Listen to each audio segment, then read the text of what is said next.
2, 3, go. Tremolo 2. Alyssa Brewer, music teacher. What I like the best really is watching the kids have their aha moments, you know, where you've been trying to explain something and finally one of them gets it and they go, Alyssa Brewer, cancer survivor. In December of 2007, at age 37, Alyssa was diagnosed with pancreatic cancer. Her initial diagnosis was bleak. We said, well, what kind of things are there out there we can do? Let's talk about a cure. And he was like, yeah, a cure, And he said, let's just give you enough morphine to make you comfortable with the time you have left. I know he's just given the by-the-book statistics. You know, this woman, you know, she's dead is, you know, what he's saying. And I looked at him and I said, don't say another word. You know, if you open your mouth again, you know, I'm liable to hit you. Instead of going home to die, Alyssa, Matthew, and her family worked on a plan to keep her alive. Alyssa started aggressive chemotherapy and radiation treatments, and she did her best to live a normal life. One of the biggest parts of my life is teaching music. So part one, going to school every day gave me something to look forward to, something to wake up for, you know, other than my family, something to do all day long that wasn't sit around and, you know, hurt. You're getting to the phone? Matthew buried himself in research about pancreatic cancer. He sifted through studies. He looked at alternative and complementary treatments. Changes were made in Alyssa's diet and lifestyle.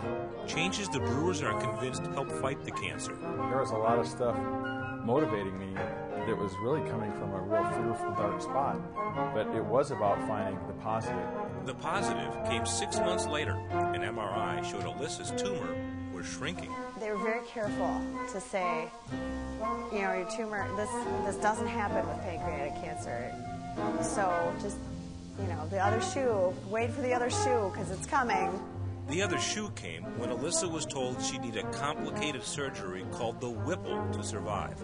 It's a procedure oftentimes used for patients with pancreatic cancer, but the first 2 surgeons Alyssa saw said the operation was too risky. They wouldn't do the procedure. The Brewer's final stop was the UW Carbone Comprehensive Cancer Center in Madison.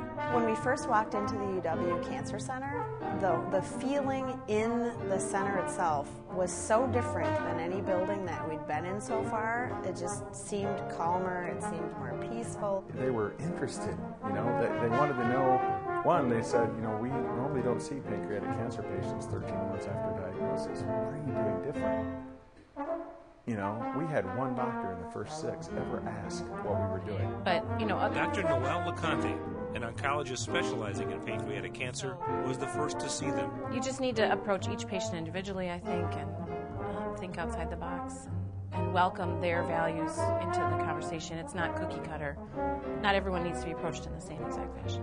Really, the bulk of what I did was refer her to Dr. Weber. Good to see you. How are you doing? Dr. Sharon Weber, a surgical oncologist, explained the risks to Alyssa, but was willing to do the procedure. It was very clear. She knew what she was talking about, and she wasn't treating the disease. She was treating me as a patient, which we hadn't really felt before. And she would have died had Dr. Weber not been courageous enough and skilled enough to do it.